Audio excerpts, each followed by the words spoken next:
What's good, Global Grinders? This is Chief Ferguson Bay here from Off Duty Grinding. In this episode, we're talking to Miss Jodi Watkins. Miss Jodi Watkins is a motivational speaker, a personal trainer, and an author. She's also a mom, but she just wrote the book Reclaim Your Life. It's an inspirational book, and it can be found on anywhere, but we'll be getting with Miss Jodi Watkins right here.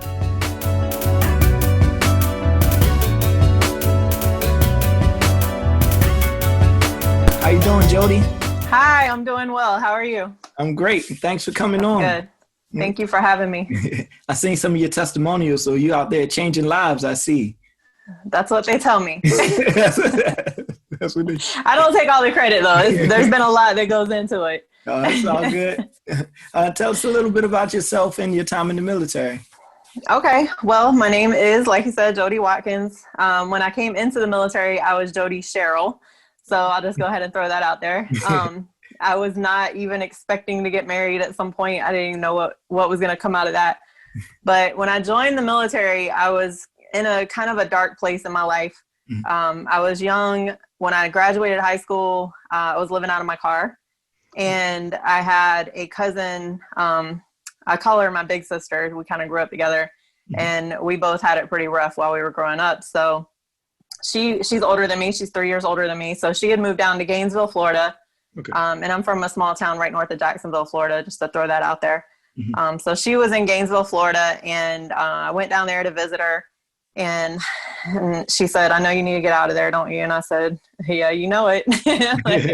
And she said, "Well, you can come stay with me and, go to school," because she knew I wanted to go to school. She was going to a school called Santa Fe Community College at the time. I think it's called something else now, but it was 20 some odd years ago. So, but so my goal when I went was obviously to go to school and play basketball because I loved basketball. I had a really big passion for basketball. Okay. So that was the goal. But of course, since I had a lot of things going on in high school, I wasn't able to get a scholarship coming out of high school for it. Okay. So in order to play, I was going to have to do walk-on, basically. Okay. So I worked really hard. I did really good.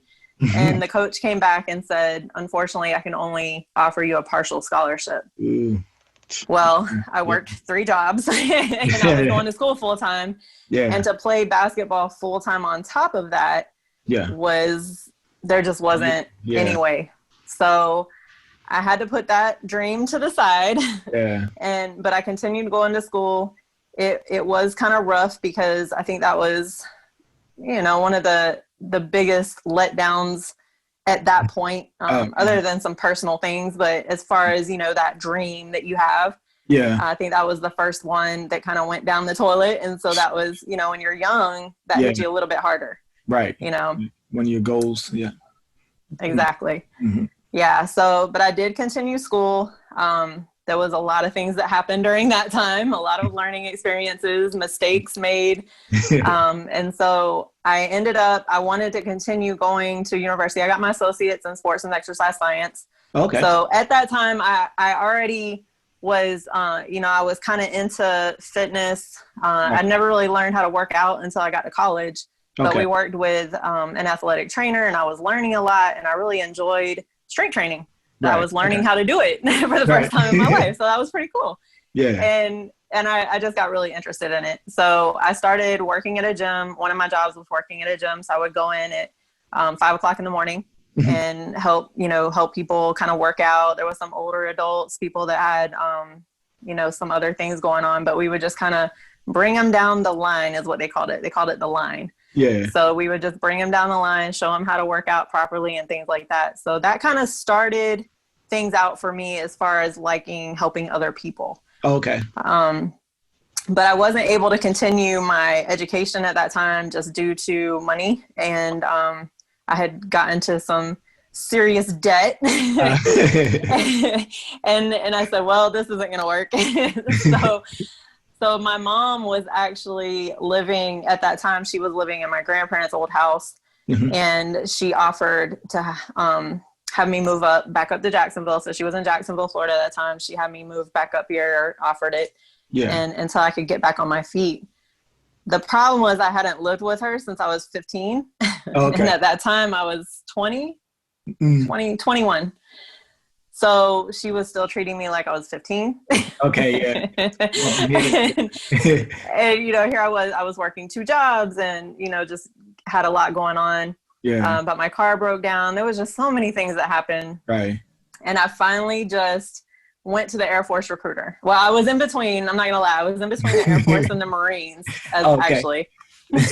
Because I wanted to, go into something that was gonna keep me physically active and things like that. And, you hear all this stuff. So, so I was like, maybe I'll try the Marines, but I had a lot of friends, they were in the Marines and they were like, do not go in. And like I said, that was 20 years ago. So, things have changed now. It's a lot more female friendly, I think now, probably depending on what your job is. But back then, I guess it wasn't at all. And so hats off to any of the females who did go in back then, because I've heard it was pretty crazy. But I did end up in the Air Force in a male dominated career field though. Okay. So I still stayed physically active because I was hoofing it across a huge flight line. Oh, okay. But yeah, so he was like mechanic. I was a specialist, so aircraft avionics specialist. Yeah. Oh, okay. Yeah. So, but yeah, so I went in January of 2000, and just after a lot of life happened, and I just didn't really know what direction to go. So that's where that kind of started. That journey started. Got you. And ended up, I went to basic training on January 5th of 2000. And to me, it was kind of easy because you just play the game. By then, I'd played so much of that I didn't have to worry about, when they got up in my face, I was just like, yeah. Okay, yeah. So it didn't really bother me. I wasn't one of those who just like came straight out of high school and was, babied a little bit. So I was just like, whatever. Like, you already been through some stuff. Yeah. So that's how that journey started. Yeah. Okay. So how long did you serve? Total 15 years. And there's a story behind that too, but I got stories for days. It's all good. I like stories. But yeah, total was 15 years. I did almost 14 active duty, and then I did 13 months active reserve, and then I ended up a couple more months and then had to go inactive. Okay. So. Okay. Cool. I saw you were in Okinawa. That stood out to me because I was in. I saw that. Yeah, I saw that. Yeah, by that time I had just went reserves. So Air Force has a thing called Palace Chase. So I was active duty, and as you saw on the thing that I sent out, is I did go to PA school, which I saw what you wrote about that too. Yeah. I did go to PA school. I was in for about 6 months. Okay. And then that didn't work out. I found out I had some test anxiety, and I think there was some self-sabotage going on, blaming myself for other things that we can get into later. But so I think there was a little bit of that, and looking back now. But I'm not someone who quits. So when one door shuts, I'm always like, okay, what's the next door? What's the next door? Like, I've always been like that, because I'm like, okay, well, you got to keep going. Yeah. So I ended up, when that door shut, I started on my master's degree. Okay. And I started healthcare management. It was a full online program. So at that time I was awaiting orders from San Antonio, Texas, to go back to be with my family in Georgia. Okay. So that's kind of where that stood. But yeah, so after going back to the flight line, which that was a very humbling experience. Oh yeah. Going back to the flight line, I tried nursing. I took some nursing prerequisites, and then I went and applied to the local school there. I ended up getting deployed. And the one class that I wasn't able to take was nutrition. Oh, okay. So of course, when I got back, I took it. But by then it was too late. The lady that I was working with, the advisor, she was just like, unfortunately, this is, a hard program to go into, and we've already taken all of our applicants for this year. So I said, well, now what? Yeah, right. So then I ended up going to the reserve recruiter. Okay. And I said, all right, I'm ready to Palace Chase. What do y'all got open? But my husband was deployed at this time, so he and I, we had to have that conversation, and he knew that I just wanted to help people. That's really all it was. Yeah. I was done with airplanes at that point. I loved what I got out of it. I loved the traveling. I loved mentoring younger people that were coming in and things like that, and working with them and building a good team. Yeah. But there was always something missing in me. And so all I wanted to do was help people. Right. So that's when I went to, Oh, that's what inspired you to start your business, which your passion. Well, part of it. Like I said, when one door shuts, I just keep going. I go a different direction.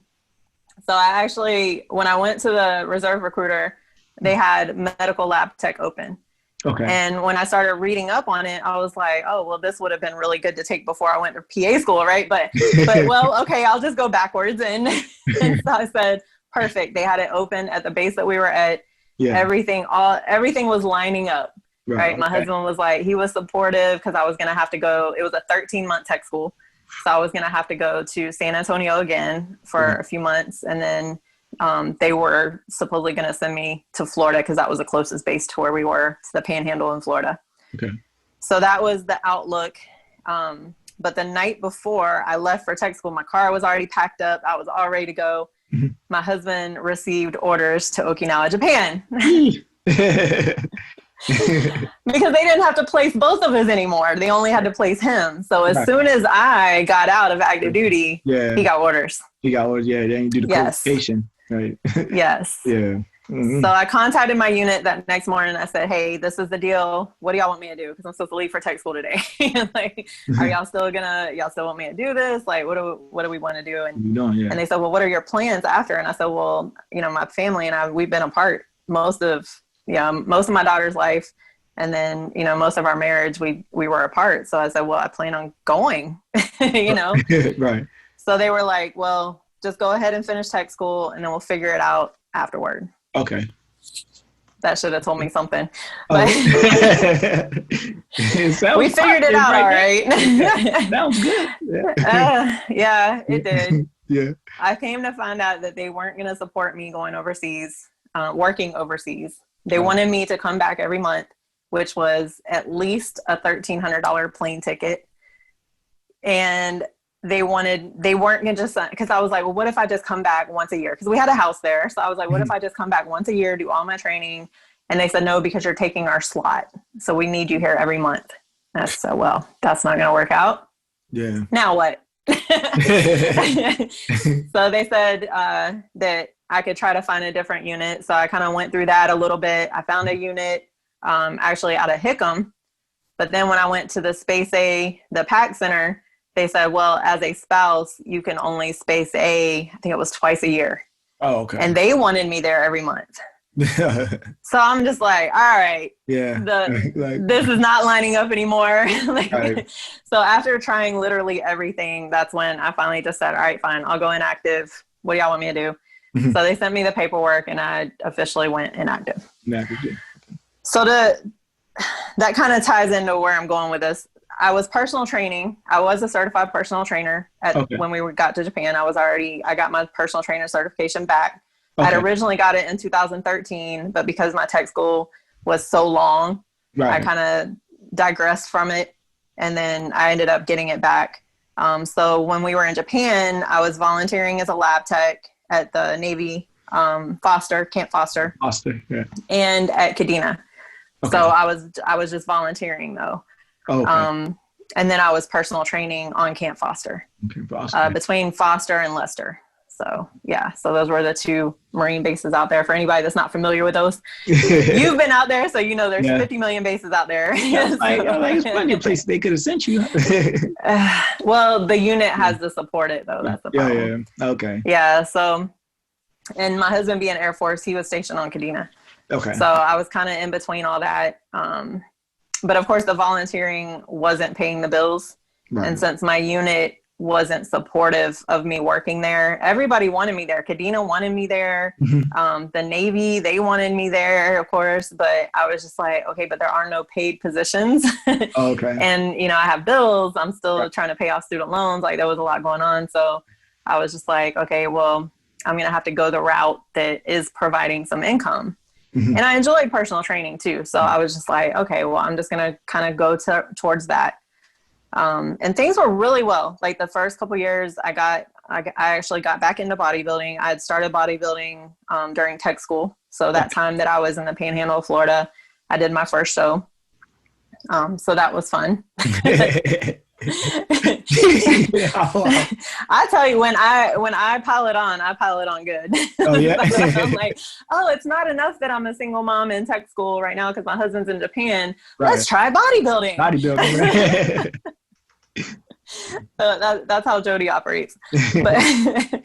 But yeah, so I got back into it because I learned some hard lessons. The first time I was doing my first show, I learned some very hard lessons. I had a coach that didn't really know a lot about nutrition. Oh, okay. And there was just a lot of physiological things that were happening that I knew more about than he did, but I was paying him a lot of money. How's that work? Thank you.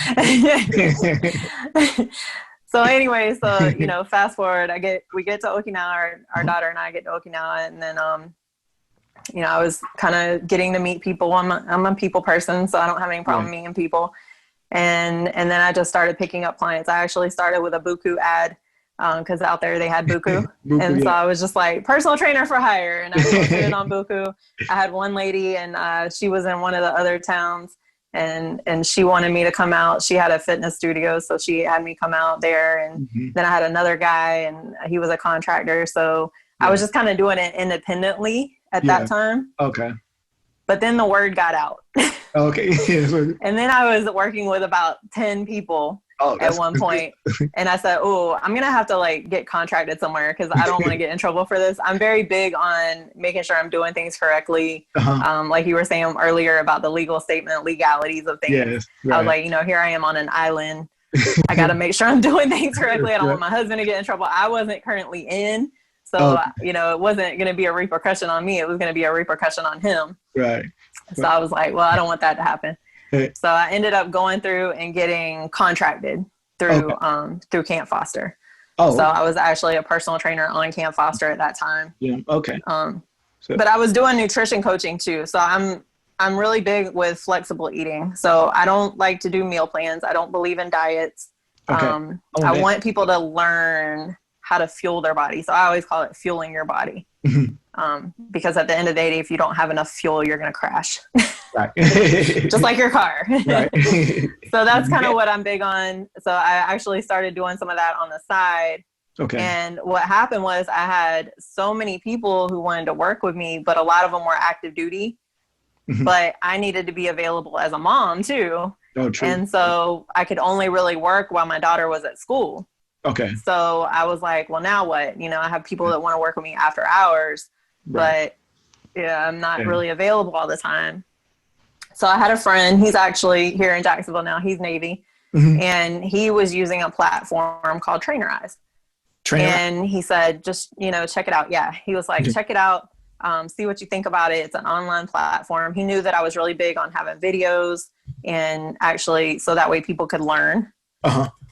And so he was just like, just check it out. He sent me the link that he had. It was kind of a referral link or whatever. So I tried it. I had one girl in the Air Force who she wanted to do a bikini competition. So by that time I had done 3 shows. I was actually prepping for my 4th one to come back to the States. So, so she wanted to work with me, but she was a flying medic. So we weren't able to really work together in person because it just would our hours, and she was gone half the time. So I said, well, I've got this app. How about I build a program and, you try it out. You'll kind of be my beta person, and let me know what you think. Okay. She loved it. Okay. She loved it. So I said, okay. And then I had another personal training client that I had built a really good relationship with. And so she wanted to try it because it was allowing me to do nutrition coaching too. Right. Okay. So I said, well, now I can just have one place that I can put everything into and kind of go from there. So it worked out, and that gave me an option to work with other people that I wasn't able to do face-to-face training with. And even sometimes I would see them in the mornings at the gym and, I'd be able to check their form every now and then, but I wasn't having to take time away from my workout because that was the only time I got to. And so, but it was just fun. It was like, make sure you're doing everything, or they'd come and ask. I always told them, if you have a question, make sure you come and ask me, things like that. So in 2017, so that was 2016 is when I kind of tried it out. And then 2017 is when I said, you know what, I'm going to make this official and start my business. Okay, sweet. So July 14th of 2017 is when To Be Epic Fitness and Nutrition LLC came into my life. Like I said, you said you did first. You said Buku is like classified as, it's kind of like Craigslist, right? Kind of like Craigslist, yeah. And you got, after that, they spread the word for you, so it's like word of mouth. That's how you got Exactly. Start doing your contracting part. So you said with Foster or less Camp Foster. Camp Foster. Yeah, before I got contracted on Foster, I was kind of just training people on Lester because it was really small and there wasn't any overhead there at the gym. And, so I was just like, okay, well, it was only a couple people, but then it started getting to be more people. And so I was like, okay, I don't want to get in trouble. Let me make sure I do this the right way. That's good. Also, the app, it allowed you to make videos and upload PDFs and documents as well for. It does. And they actually already have a ton of videos already in there. So that really helped me out too. Okay. Because I didn't have to make 50 million videos. Okay. I was able, because that's what I was doing anyway when I was, because I did have a couple people I was using Excel spreadsheets with, which I hated that. But I would spend hours because I wanted to make sure they were taken care of. So I would spend hours trying to find the right video, because it can't just be any YouTube video. Right. I blame YouTube for all of the bad stuff I see inside the gym. But so it can't just be any YouTube video. So I wanted to be able to hand choose what I sent the person. Okay. And then I can also input YouTube videos on my channel as well. So if I have any how-to videos, I'll be able to put them in there too. Put them up there. Okay, sweet. Let me see. And you did. You said you prepared. You did bodybuilding training. You did a show as well. I did. I did. How many now total? Five. Yeah, 5. Mm-hmm.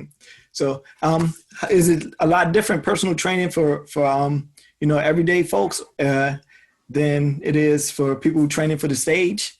Like, the nutrition is the biggest part. Okay. Yeah. Now I will say you have to really have your mind in the right place before you decide to do a show. I've had people quit because they weren't ready. Okay. They weren't mentally ready. Yeah. There is more effort that goes into it. Right. It's not lackadaisical, like, oh, you can just start off with 2 days. No, you actually got to do like 4 or 5 days, and you need to be stretching, and you got to be on point with your nutrition. A lot more discipline. Yeah. Mm-hmm. And so some people, this is why, so I have kind of a 9-month criteria. Oh, so I won't usually work with, especially females, because females, our hormones are all over the place. Okay. And so I need to be able to learn them. I need to be able to learn their body. Okay. I'll usually have them, I am a lab tech, so I'll get them to do their labs and send me what they get back, because if they have any deficiencies, we need to know that. Right. So that's just some of the things that I'll do with anybody really, but especially people who are the women who I work with that are bodybuilding. Okay. Mm-hmm.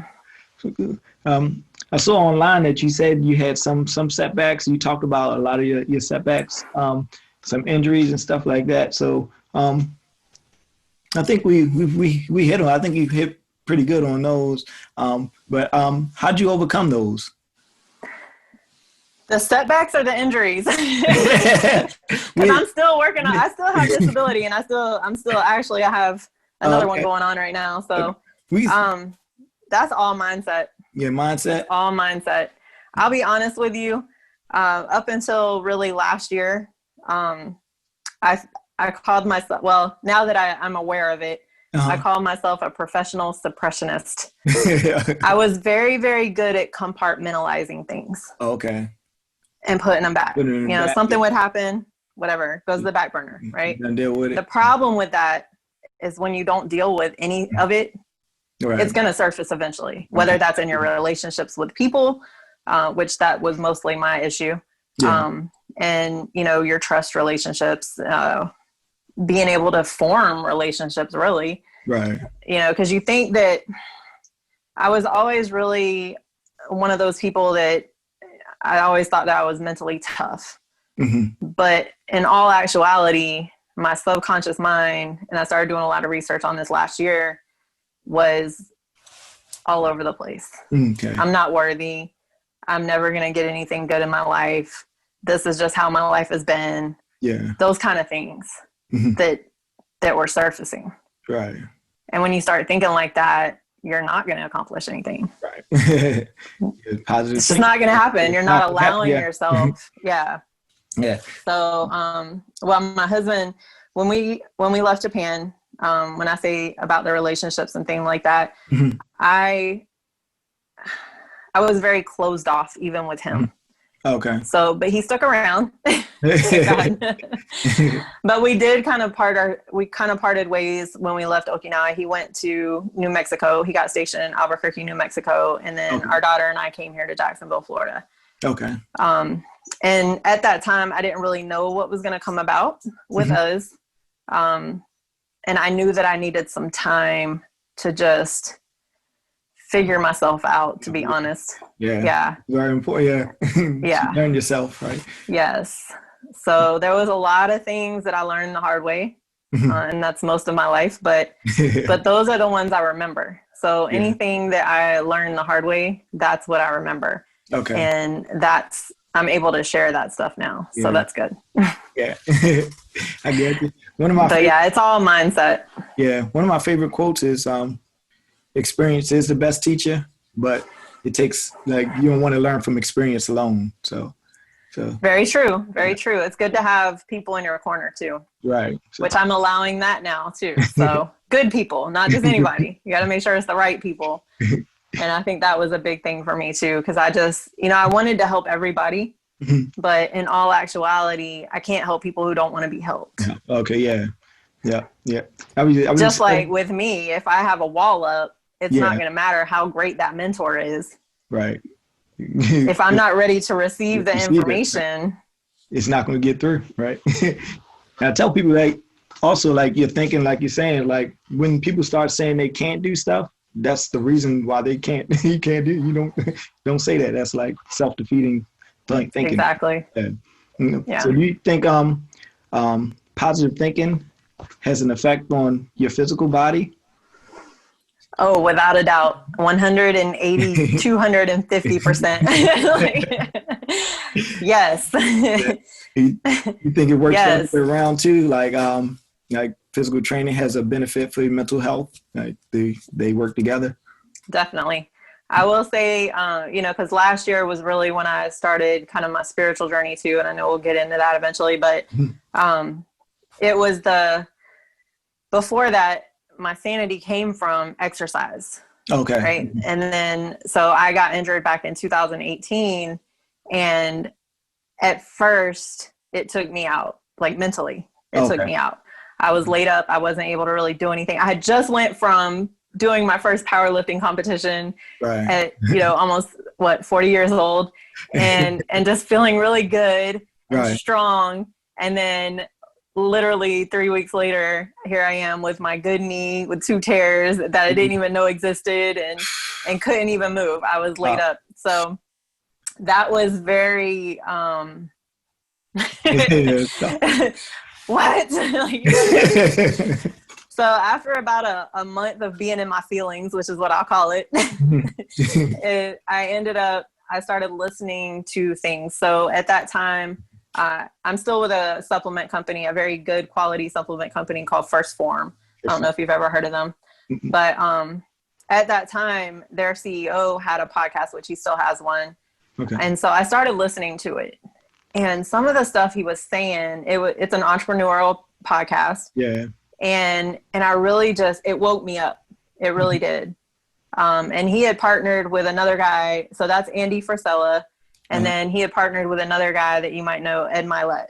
So I'm not sure I'm not sure if you've heard of it. If you haven't, Google both of them. All right. So Ed Milet is very just motivational. He's been through his own stuff. multimillionaire now, very successful, but he's been bankrupt before, so these are the things that I started listening to. Right. And it really just showed me like, you know what? Okay, so what? I can't walk that well or whatever, but that doesn't mean I'm done. Right. So what I started doing is I just kind of started rehabbing myself. I'd had 3 knee surgeries by that time. I knew how to rehab a knee. Okay. So instead of laying down and being like, oh, woe is me. Right. I it was little steps, baby steps, like I would walk down the stairs because we were, in Japan, you got stairs everywhere you go. You're going to be climbing stairs everywhere. So I started there and then, the sea walk. So for anybody who hasn't been in Japan, you have this beautiful, beautiful thing called the sea walk. Yeah. It lines the whole entire beach. If you've never been to Okinawa, please go. It's beautiful. I call it the Hawaii of Japan. Yes, exactly. Yeah. So we lived pretty close to it. So I would walk down there and I would just start listening to these podcasts. So I started feeding my brain with positivity instead of being in my own feelings. Mm-hmm. So now that's exactly what I do. Anytime I am down and out. So even last year, it got to the point where I was just like, I can't do this anymore. Like, I don't even know what I'm doing anymore. And then, hold on. I'm getting decline. Sorry. Oh, it's all good. I meant to turn my notifications off. Yeah, I need to hit mine. I don't think I forgot mine. Oh, man. But yeah, so that's what I started doing. So like I said, last year, that's exactly what I started doing too. So I started listening to people like Tony Robbins and my Let Again. Yeah. Because at this point I was starting my spiritual journey. It kind of got to the point where I was I felt so defeated in business and life. So many things were going on last year. Mm-hmm. I had just moved back here to Jacksonville, but I'd been gone for 20 years. Yeah. Nobody knew me. I'm restarting a business. That whole word of mouth thing that I was used to. Luckily I still had clients in Japan and, a couple that I had worked with just because now I was doing online. Yeah. But it was still just a lot going on. I didn't know about I didn't know what was coming out of that. Mm-hmm. My daughter and I were kind of at each other's throats. There was just so much. And finally one day I just got to the point where I just dropped to my knees and I just said, if you're there, can you please take this? I got nothing. And it took that to where things kind of started happening. And I definitely say that was the pivot point for me mentally. Yeah. So that leads into the next one, like the spirituality, have a major influence on your ability to, to stay positive and keep going and moving forward. Mm-hmm. Yeah. Definitely. Yeah. That was something else where I had to kind of listen to my own coaching because, I always tell people when it's important, you'll make time for it. Mm-hmm. So I was the person who was like, well, I don't have time to read the Bible.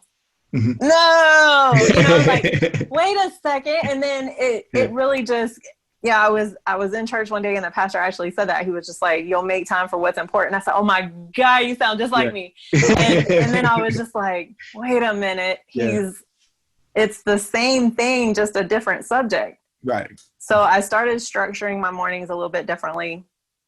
I made time and I do the same thing with other people when they're implementing exercise. I say, start with 15 minutes. Okay. You don't start with an hour and a half getting up early and think you're going to stick to that. Because if you're not used to it, you're not going to stick to it. You're not going to do it. Yeah. 15 minutes is pretty feasible though. So I started doing that. Uh-huh. So I was very intentional though. That's another thing. You have to be very intentional. You can't just say, I'm going to do it and then change your mind when it comes time to do it. Yeah. So I became very intentional. I got, I put that 15 minutes in my calendar. And during that 15 minutes, I really just started reading. Okay. And then I would exercise. So now I still do that, even a year and a half later or a year later, a little bit over a year. I still do that. So first thing in the morning, that's how I start my day. And then I go to the gym or I go exercise or whatever it is. Priority. Yeah. And you also, like you talking about the Bible, you also have a book yourself called Reclaim Your Life. So yes. Before we get into that, who's the little girl on So I actually have it right here. Oh, you got it? I was going to show it. This is my why. Your why. You need a why. This is my why. So I always tell people when you're starting anything new, your why has to be bigger than you are. Right. This little girl right here, this is my daughter. She's bigger than anything else. I will never quit because I never want to show her it's okay to quit. Oh, okay. It's okay to pivot. It's okay to shift. Right. It's okay to change direction, but you never quit. Yeah. You never quit. Yeah. And a little bit of a backstory. When I was 7 months pregnant, my mom passed away. Sorry to hear that. So she never got to meet my mom. Mm-hmm. I actually dedicate this book to my mom. Okay. Even though our relationship was a little rocky, we did make amends before she passed, so that was good. But you know, it was a wake up point for me, because even though, you know, fitness and so I worked out, I played basketball, whatever, but I wasn't healthy. I wasn't eating healthy. I wasn't taking care of my body up until that point. So that was really when it was like, it was important. When I had our daughter, that's when it was like, you know what, I don't want to be on my deathbed. And I know I can't combat everything. Right. But if whatever I can combat, especially if all I got to do is change up some habits and eat some better foods and actually exercise, okay, right. I can do that. So that's why it became important. Yeah. So in my journey last year, she was my why. She was why I didn't quit. She was why I allowed, you know, the Holy Spirit to come into my life. And that was something I never done before. Right. So, but that was why. It was like, you know, I didn't like the fact that she and I were at each other's throats. I mean, this is my daughter. This is my heart, you know, and I started realizing that it was me that needed to change. I got you. Yeah. Yeah. She was 9, you know, she's going after me. I can't blame her. Right. So I tell people this all the time. The hardest thing to ever do in your life is turn a mirror around on yourself. Right. Point. Yeah. I have endured some very difficult situations in my life. That actually becoming aware of your downfalls and things that you're doing to yourself. And when I started doing the research on the subconscious mind and how it's formed and, you know, the ages and just learning all that stuff. And I was just like, okay, it all makes sense now. Yeah. I get. And so that allowed me to forgive myself, because now I'm not blaming myself for the things that I had done in the past. Right. Now I'm like, okay, now it's just time to work on it. Yeah, and change and fixing, right? I like having that why, because I tell people like all the time, such as yourself, like it's very important to have that why and what you're doing, like to help you move forward in your goals. Because a lot of times, like I haven't had a why. Like a lot of times when people start business, they just want to make money or something like that. But it's not. It don't work out like that. Well, yeah, you gotta have something not at all. Push you forward and keep wanting. Like when things get tough, that's going to push you forward. Yeah. Right. Yeah. So, what inspired you to write a book? Well, one of the things that kept me sane when I was younger was writing. Okay. I actually found a bunch of stuff that I wrote that I ended up sending to a friend of mine who is an inspirational songwriter. Oh, okay. So he's working on some things up in South Carolina. So that'll be out, you know, whenever he's ready for that. But anyway, yeah. So I was a writer. I always wrote. And one day I was sitting in church and the pastor said, you know, sometimes it's just using what you have. Because I was that person who was always like, I need an identity. I need to have these letters in front of my name so people will listen to me, or they want to hear what I have to say, or, you know, but in reality, I already had everything I needed. Yeah. I had all of it and then some. So at this point, the degrees, that's just icing on the cake. You know? Now, that degree is not going to give me who I am. Right. Yeah. I saw your degree. So, you had the bachelor's, you had the associate's, bachelor's. I think you said a bachelor's in medicine as well. I did my bachelor's in business management because back then I graduated in 2007. Okay. And back then they didn't have a whole lot of online programs. I had got stationed in England. Okay. So I needed to go online. So I just stuck with business management. But when PA school didn't work out, that's when I did healthcare management. Okay. So I was like, you had a lot of credentials. Thanks. I I always like to be challenged. So I'm not done. I'm actually going to start another program now that I know what I want to be when I grow up. That's what I do. It only took me 42 years. Hey, as long as you do it. But it goes right along the lines of what I'm doing. So Right. I actually found a school that has family and marriage counseling, and it'll Okay. give me the platform to where I can actually become a licensed counselor and really help people on a different level. Oh, that's So great. I'm really excited about that. Thank you, GI Bill. Hey, use it up. We talk about it all the time. Yeah. Military benefits. Yeah. Yeah, exactly. What's like the book is an inspirational book? Like what you It's mostly my health coaching program. Okay. But the way it started isn't the way it ended. Okay. It started because I went to a workshop, and the guy in charge of the workshop, and this was back kind of before I started my spiritual journey, you know, It was kind of just trying to figure out how I was going to restart this business and kind of get my face out there and things like that. So I went to this workshop, and the guy was like, you know, if you have a book, you become more of a kind of an expert in your field. Right. Okay. And so, but he was like, you know, start with the table of contents, because I had tried to write books in the past, just based off of personal experience, nothing like structured or anything like that. But I tried to write books in the past, and I just never finished it because I always hit like a roadblock. Okay. So in this one, he was like, you know, do your table of contents first. Okay. And I had already been working with a business coach at that time too. And so we kind of went through, and she was like, what are the things that you work with people mostly on? And I said, mindset, time management, self-care, nutrition, implementing exercise, and consistency. Okay. So she said, okay, now you have your 6-step process. And I was just like, wait, what? But I was getting feedback at the time too. And, you know, one of the things that she was telling me is, she was like, you're not charging enough, basically, because my business was going down. It was going under. Okay. For every $100 I made, 300 was going out. I wasn't making a dime. Oh, okay. But I wanted to help people, and I wanted to make it affordable. The problem was, you know, Trainerize cost money. The other platforms I had cost money. Yeah. Like everything that I had cost money. My certifications cost a lot of money. Yeah. All the education cost a lot of money. Like, yeah. So at the end of the day, I was going in the hole. Right. And so that's why she was really trying to help me just kind of find my worth. That was really what it was. And like I said, it was those things that I was telling myself, like, well, you know, I'm not this, so I can't charge that. You know, and those are really things that you can't tell yourself. Yeah. How important is coaching to you? Because I hear you get like a mentor, you have a coach, and you also do coaching. So it seems very like important in your life. Getting help. It should be important in everyone's life. Yeah. I think. Like, Right. You know, and I will say I'm pretty stubborn. So especially when it comes to like injuries, I wait until I'm literally falling apart before I go to the doctor. But I tell my physical therapist, because we had a good conversation. He and I, we actually are strategic partners here in Jacksonville. And he said, you know, we're the worst ones sometimes. We're the worst patients, because we just figure we can fix ourselves and, you know, just keep going. Right. And he said, sometimes we need to ask for help. And I told him, I said, well, I think the military messed me up, because it was such a runaround every time I went to the doctor.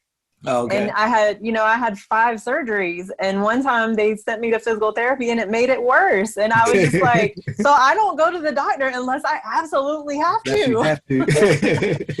But as far as everything else, and of course that's something I need to work on, because like I said, he and I had a really good conversation, and he made me aware of some other things. Right. So I guess when you ask that question, I think we all need those people around us, because there are some things still that I'm not aware of that I'm doing. Yeah. And you need those people who are willing to point that out. And then, oh, by the way, you have to be open-minded enough to respect that person and say, you know what, I appreciate you pointing that out to me, instead of what I used to do, or being like, whatever, you know, like, I don't think it was that bad, but, you know, just, I think internally and I don't know if it was just from my upbringing or being in a male dominated career, for how people come to you, like, you know, if people come at you a certain way, you automatically put that wall up, right? Shut them down, yeah.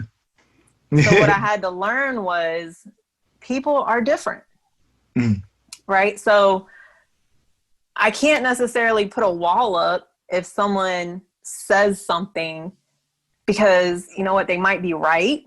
True.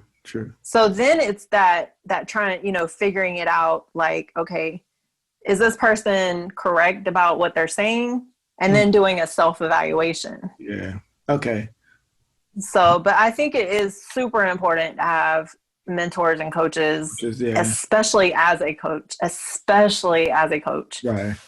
Because one of the things also that I'm learning is when we're helping everyone else, we need help too. You need help. Yeah. We have to be able to vent. Right. Like I can't just take on everyone else's stuff. I got enough burdens of my own. Yeah. And then I'm loading everybody else's burden. Yeah. And then I'm just supposed to be like, oh, I'm good. Right. Let's go. No. Yeah. No. A few so shows he and I had a really good conversation, and because we were just talking about some of the pain that I'm having in certain areas of my body right now. And he was saying, you know, you help so many people, but you're not asking for help back. Then he started going to the physiology part of it, and our bodies, it's stuff that I hadn't learned since PA school. You know, I hadn't even thought about it since PA school, but our bodies will, you know, our pain receptors, when we're taking on a lot of stress, we'll feel it in different areas of our bodies. Okay. Yeah. So it made a lot of sense. So that was a very good conversation, but that was one, had it not been for me finally just saying, you know what, I would like to have an evaluation from you. Let me know what I can do about this pain. And then we ended up having a good conversation. So that goes back to just knowing the people you're around. Right. Are you going to take advice from every person? Probably not, because not everybody needs to be giving you advice, to be honest. Yeah. But I think now I can usually feel, I have like a thing that comes over me, and I can feel a connection with people. And I think that when we're more open to developing real relationships with people, we can kind of feel that to where it's like, okay, this person is being genuine, they're being authentic, and they're just trying to help. Whereas some people are really just trying to come at you and be bigger, right? They need to feel their pride. We work with people, I'm sure you worked with people like that. I did. Yeah. You just need to be heard. Right. You have those people. Yeah. You don't need everybody. So it's really just about being able to differentiate and, you know, is the person being genuine? Are they being authentic? Yeah. And then being able to be open to the coaching and being coachable.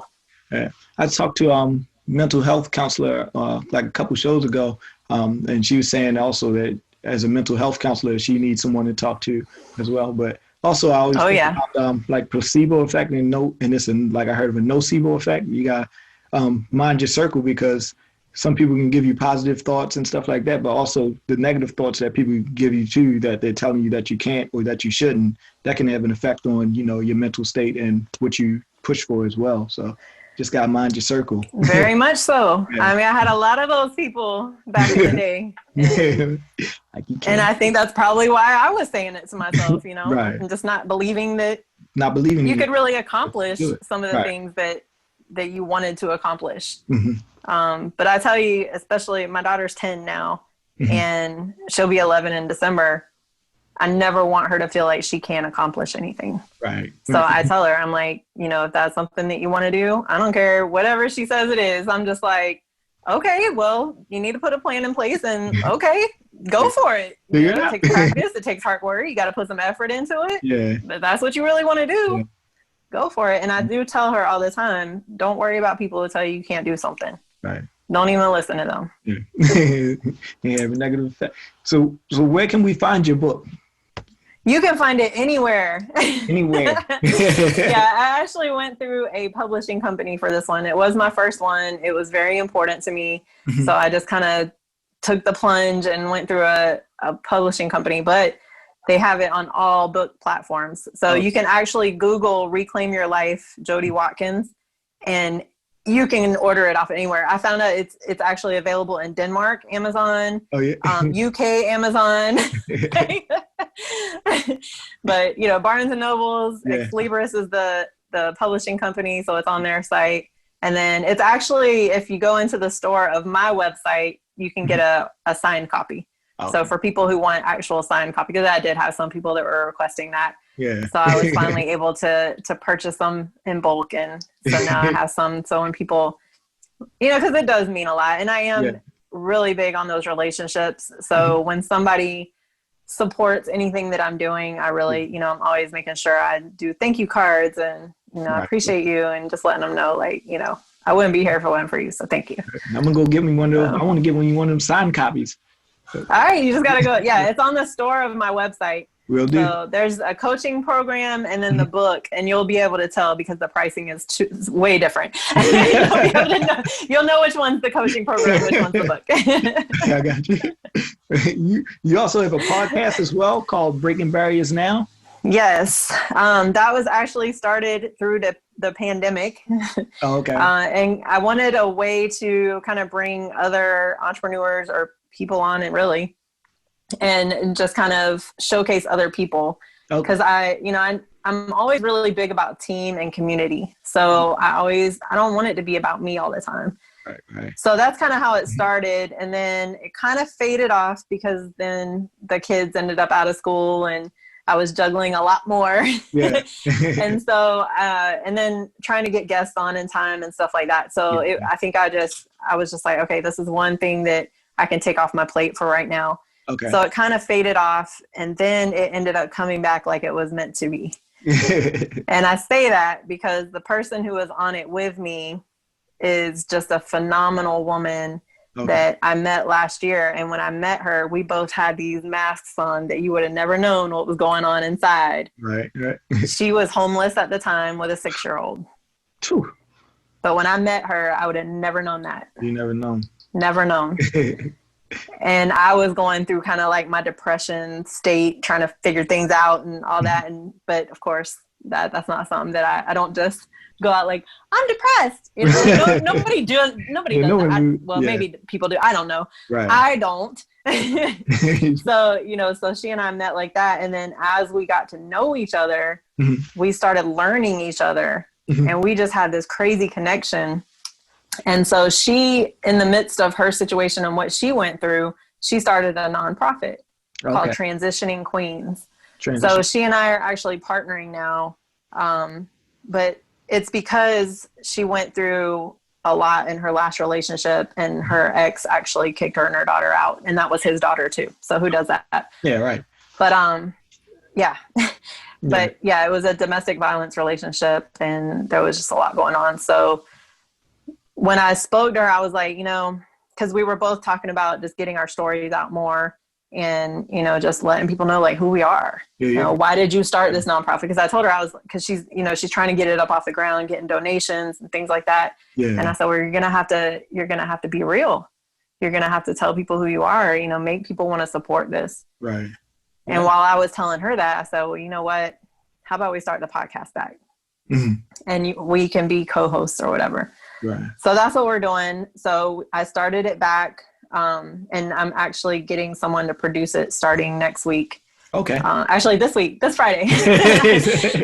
Yeah. So we're actually going into partnership with him now so he can produce it, because that was one less thing that I had to worry about doing. True. Trying to record the podcast, upload the video, I got enough going on. Yeah, it's a lot. So I am learning how to outsource and ask for help. See, gotta listen to your own advice. Key. Yes. So I ended up, so we'll have him start doing it, and it is called Breaking Barriers Now. And basically we're talking about real life, real stories. We don't hold back. Our last one was actually talking about, because I have another friend who is actually living with us right now, and her 2 children that is going through her own situation. And she came on, and we talked about just in our past rape, being taken advantage of. Yeah. Things that need to be released. And that's why I tell people, I'm like, I feel so much better when I'm just getting it out. Because not only am I getting it away from me finally, but I'm also helping other people. Right. you know, because there's other people going through all this stuff. Same thing. You know, there's other people that grew up like I did, probably worse than I did. Right. Now they have someone they can relate to. Yeah, instead of keeping it inside. Yeah. Exactly. Sure. Exactly. So that's kind of where the motivational speaking came into also. Yeah. Okay. I have a really big heart for, you know, like I said, in the military, I was mentoring a lot. I guess I was just pretty trustworthy because, you know, some of the airmen would come to me with crazy problems. And, but I couldn't always solve them. You know, I can't always relate to everybody. I don't know what you're going through. I'll never say that I do, you know, unless it's something I've actually gone through. But I still can't tell people how to handle it. I can only tell them how I handled it. Right. So it's just something that I started thinking about. And especially now that my daughter is getting older, there's a lot of young women out there that are going to go through a lot of the stuff I went through. And if I can be that hope for them. Yeah. You're going to do it. Why not? Yeah. Why not? Sure. Why not? So that's where that's at right now. It's kind of in the beginning stages, and it's definitely, again, I'm having to listen to my own advice because I tell everyone that I work with or talk to even, be comfortable with being uncomfortable if you ever want to grow. Oh, okay. Be comfortable with being uncomfortable. I don't necessarily like getting in front of people. Nope. Sure don't. I actually sang my first solo at church yesterday. That was a little nerve-wracking too. As I said, I'm finding myself at 42. Yeah. Some people die without fighting themselves though, so I'm okay. I don't put an age on any of it. You can be 72 and find yourself. It doesn't matter. That's part of like partial reason why I'm doing this show, because I don't feel like I'm a good speaker, but like I had to force myself into doing certain things. Like the show is one thing, is getting out there and trying to talk in front of people as well. Well, how do you get better? Right. It's just like just like I tell my daughter, she wants to play basketball. Okay, well, you got to practice. Right? How did I get good at anything that I'm actually pretty good at? I didn't wake up knowing how to eat right. I didn't wake up knowing how to work out. A lot of it took getting injured and then learning how to work out. You know, so and I don't want anybody to learn that way. That's the experience. But you know, it's teaching. Right. But it's that practice. You know, like and then of course you don't want to tell yourself you're not good at something, right? So what I'll say is, I'm like, you know, I can get better. I can get better. Right.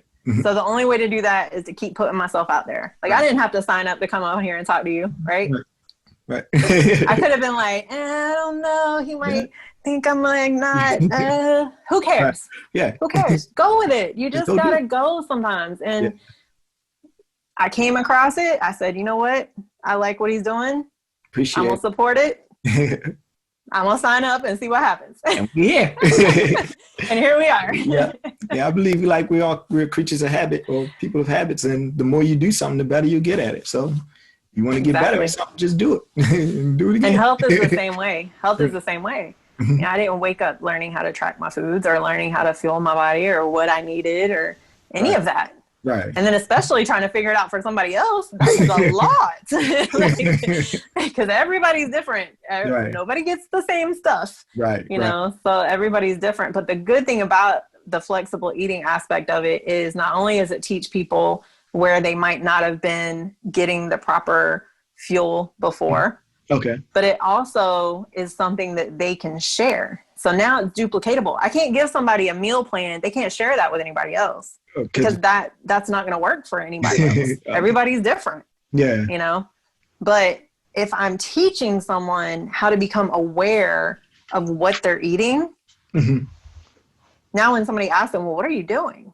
Right. Well, they can say, oh, well, you know what? I'm learning how to fuel my body, and I'm tracking my foods, and you know, I'm putting things in. Nowadays, there's an app for everything. It's easy. You don't have to write things down anymore. You just put it in the app. You scan a barcode if you need to. Now, you know, it's really easy. So it just kind of goes back to that. Everything that I do, I want it to be duplicatable.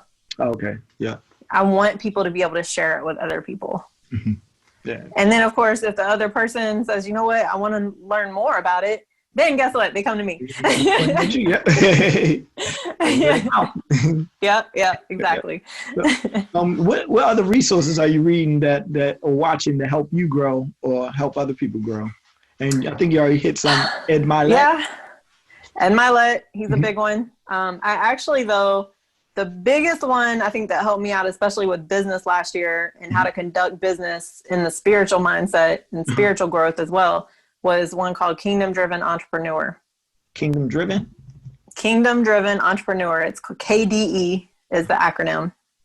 Okay. The lady who does it, her name is Shae Bynes.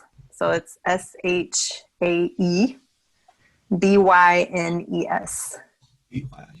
Okay. Yeah, her name is Shae Bynes. At that point last year, when I came across that podcast, because that's how I started, I was searching podcasts. I think I searched spiritual podcasts or something, and that came up. And I said, well, this looks interesting. Okay.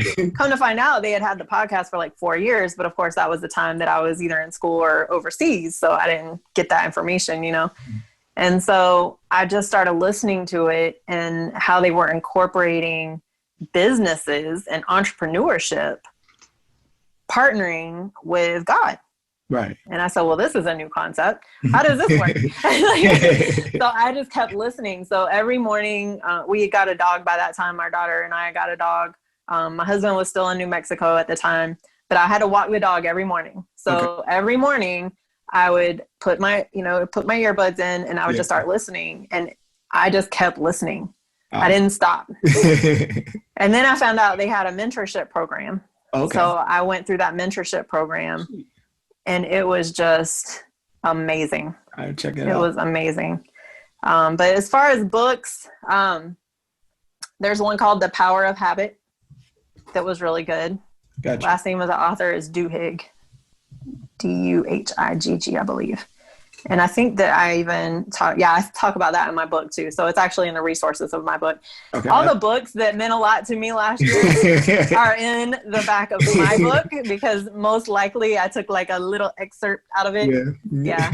So because I always want to give credit where credit's due, right? Like these are not concepts that I just came up with. Right. I didn't just magically wake up one morning and say, I got it now. Right. Like, it was a super journey, like, you know, and I'm still in it. And that's what I tell people too, when it comes to the consistency portion of it, if it's important, you got to keep going. You can't just do like an 8-week challenge and then stop and then be like, oh yeah, I'm going to be healthy for the rest of my life. No, it doesn't work that way. You learn the tools and you continue to go. Yeah. So with the program, the 6-week coaching program I have, we actually go through the book.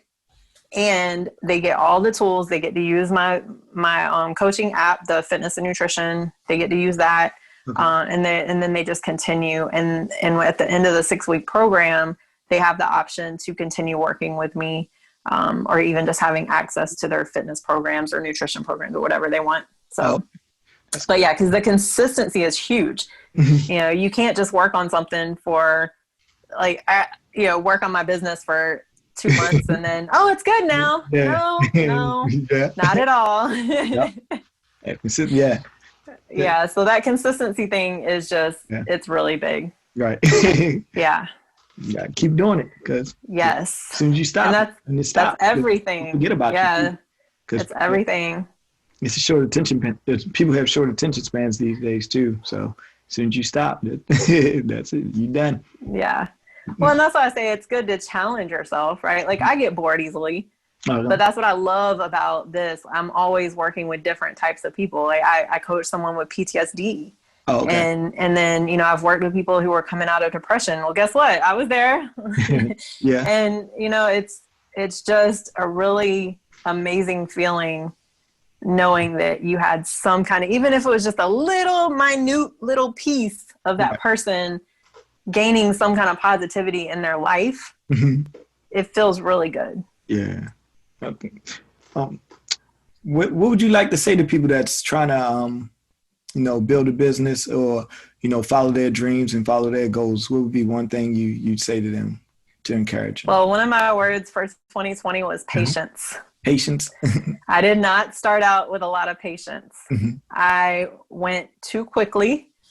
I was trying to keep up with everybody else, and I wasn't paying attention to the money. Okay. And that got me in trouble early on. So when you decide to build a business, and it's funny you say this because my husband is actually kind of going into this right now where he just retired back in January, and he's kind of seeing his entrepreneurial spirit now. It's amazing what happens when you get out of the military and you're allowed to be free.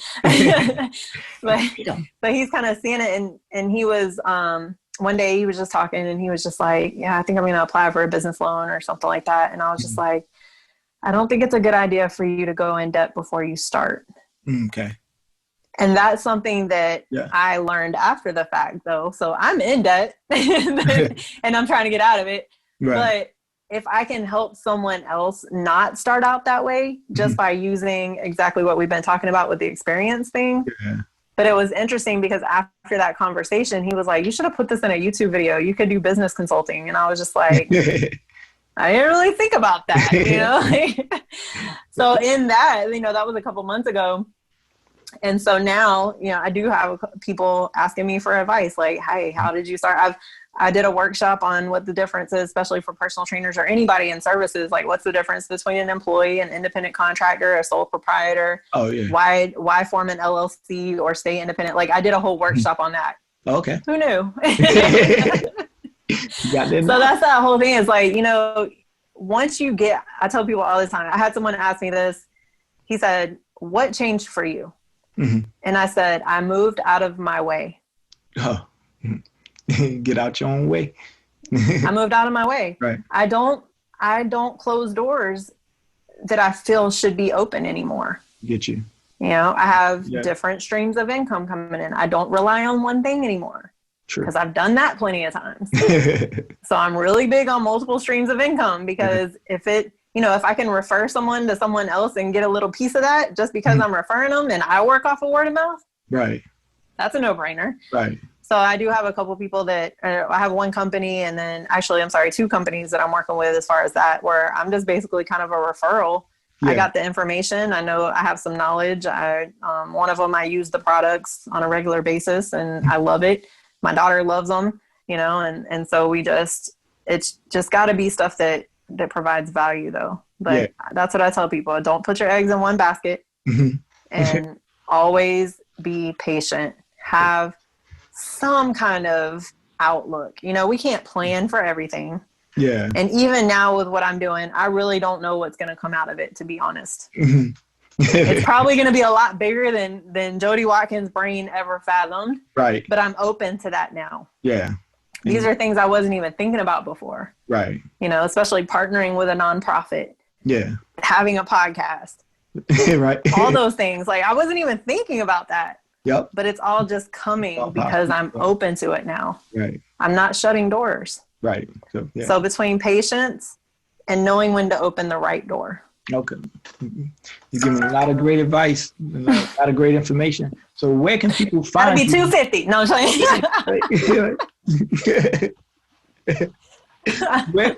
Where can people find you that way? Well, I found out that you can Google my name.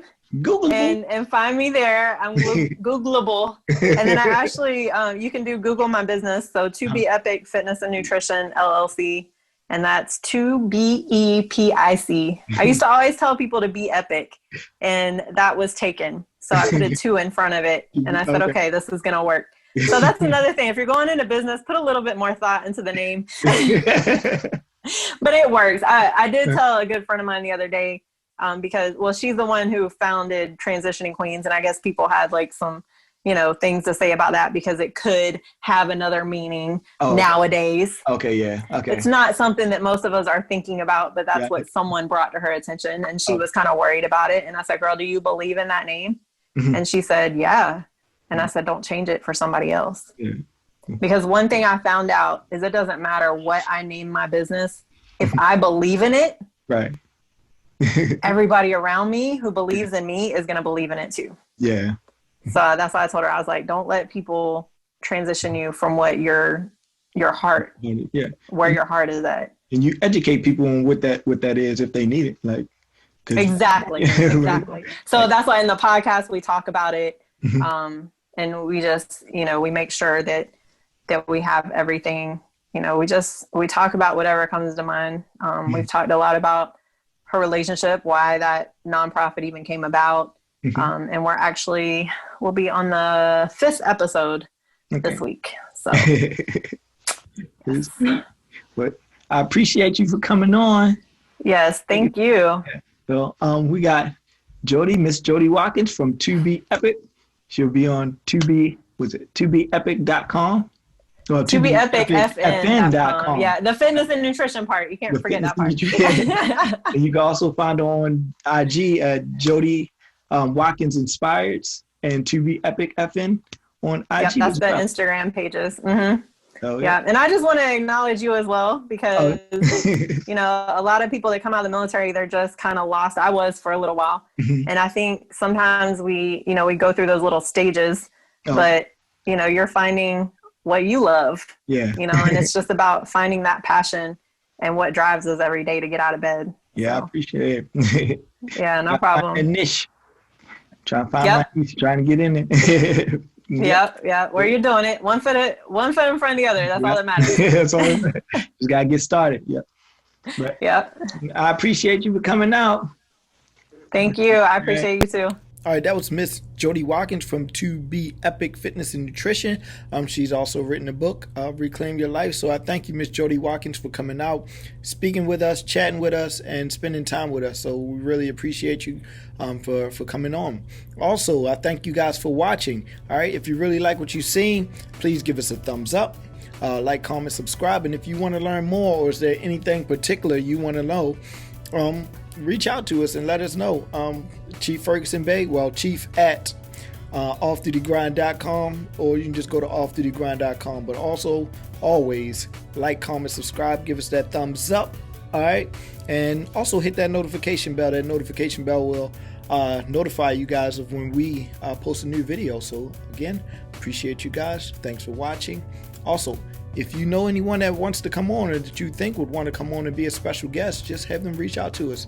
Again, go to offdutygrind.com or go to offdutygrind.com/special guest, and we'll set you up with a meeting. All right. So thanks for watching, and I'm out. Bye.